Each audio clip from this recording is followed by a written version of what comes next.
The city at 4 a.m. is a grid of silent, frozen transactions. I stand in this penthouse, 60 floors above the concrete, watching the lights flicker like a dying heartbeat. Most people look at a family and see connection. I look at it, and I see a balance sheet. 10 years ago, I allowed my empire to declare a strategic, fraudulent bankruptcy. I did not do it to evade my creditors. I did it to test the liquidity of filial piety.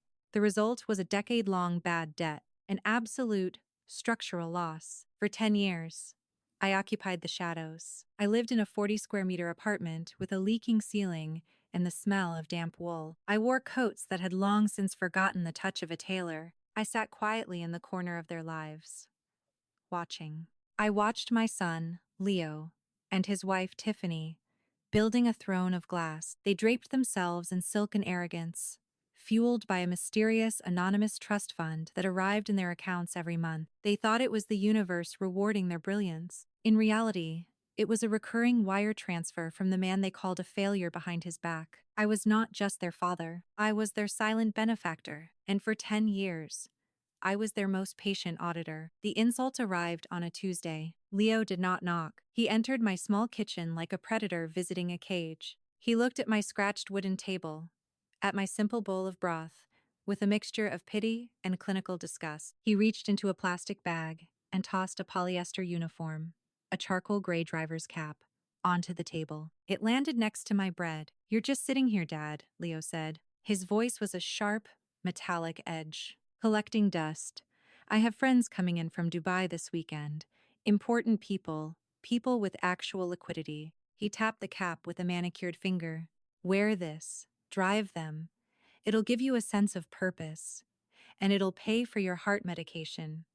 Don't make me look bad by showing up in those rags." I did not flinch. I did not remind him that I had taught him how to walk. I did not mention that the car he wanted me to drive was owned by a holding company he couldn't even name. I picked up the cap. I felt the cheap fabric between my fingers. "I will be there," I said. My voice was a level, horizontal strike. Leo smirked. He walked out, convinced that he had finally put his broken father in his place. He believes that holding the steering wheel makes me inferior to him. He believes that service is a sign of a failed life. He does not understand, in his chaotic, greedy, small-minded world, a fundamental truth of the road. The man at the wheel is the only one who decides the direction of the journey. He thinks he is the passenger in a limousine. He does not realize he is a passenger in a hearse. And I am just beginning the drive. The audit has reached the final quarter. I sit in the dim light of my library, the air heavy with the scent of old paper and fading ink. In front of me lies a black leather ledger. It is not a record of currency. It is a ledger of the soul.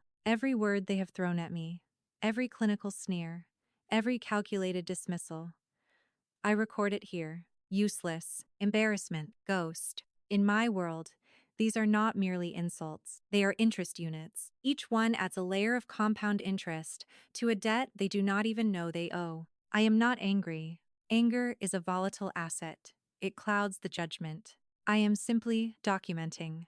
I am a predator who has learned the art of absolute, terrifying stillness. On the other side of the city, the chaos is deafening. Tiffany is live streaming again. I watch her through a burner account, her face illuminated by the artificial glow of a ring light. She is laughing, showing off a set of diamond earrings that cost more than the apartment she thinks I live in. "It's all about growth, guys," she chirps to her millions of followers. We even managed to rehabilitate Leo's father.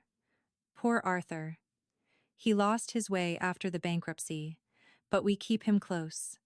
It's important to show charity, even to the failures. She toasts the camera with a glass of champagne. And of course, a huge shout out to our anonymous benefactor. Another 6-figure grant hit our account this morning. The universe just knows who deserves the best. I watch the bubbles in her glass. She doesn't realize the universe has a name. She doesn't realize the hand she is biting is the one currently holding her entire world together. The spring is being compressed. A notification pings on my encrypted tablet. It is an invoice from Leo, a repair bill for the front fender of his Bentley. $12,000. Attached is a voice note. I play it. "Dad."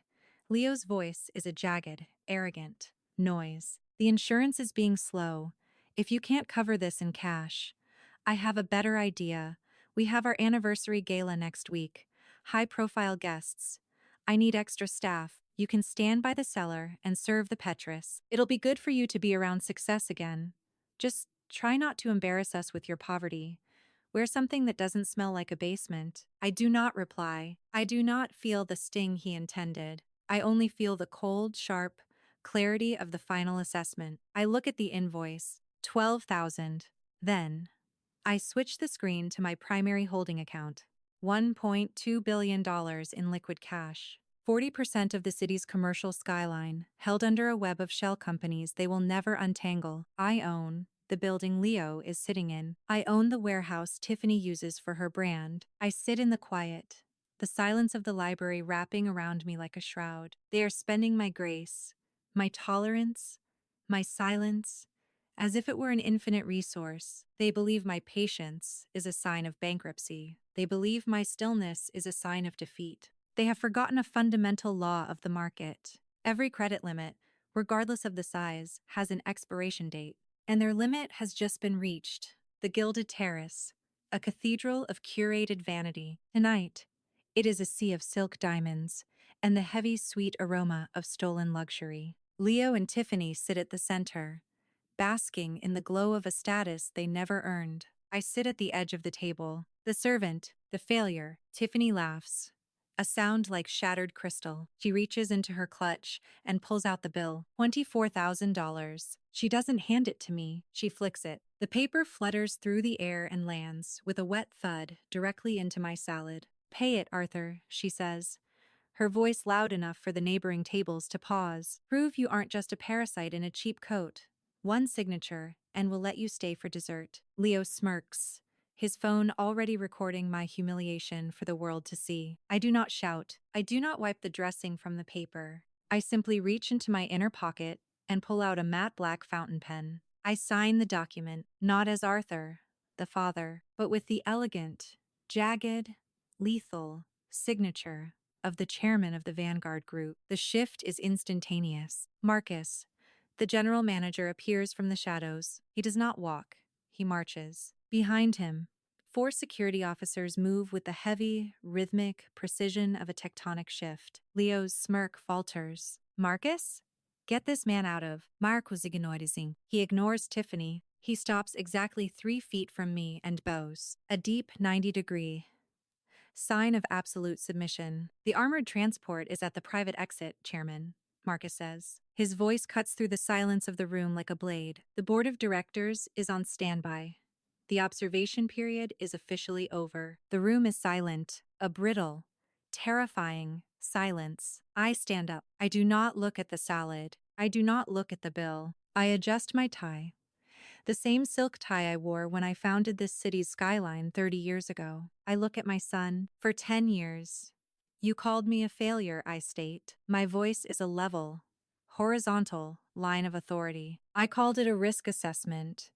I hoped that poverty would teach you how to be human, but you only learned how to be a senior, high-level parasite. I turn to Tiffany. Her face is the color of ash. The anonymous trust fund, the house in the hills, the car you used to drive here tonight, they were never yours. They were assets held under a moral compliance clause in my living will. I take a slow, deliberate breath. And tonight, the audit has failed.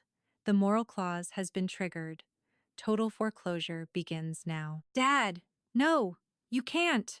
Leo screams, his voice cracking as he realizes the ground is disappearing beneath his feet. I can, I say, and I have. I turn toward the door. The payment for this meal is the final gift I will ever give you.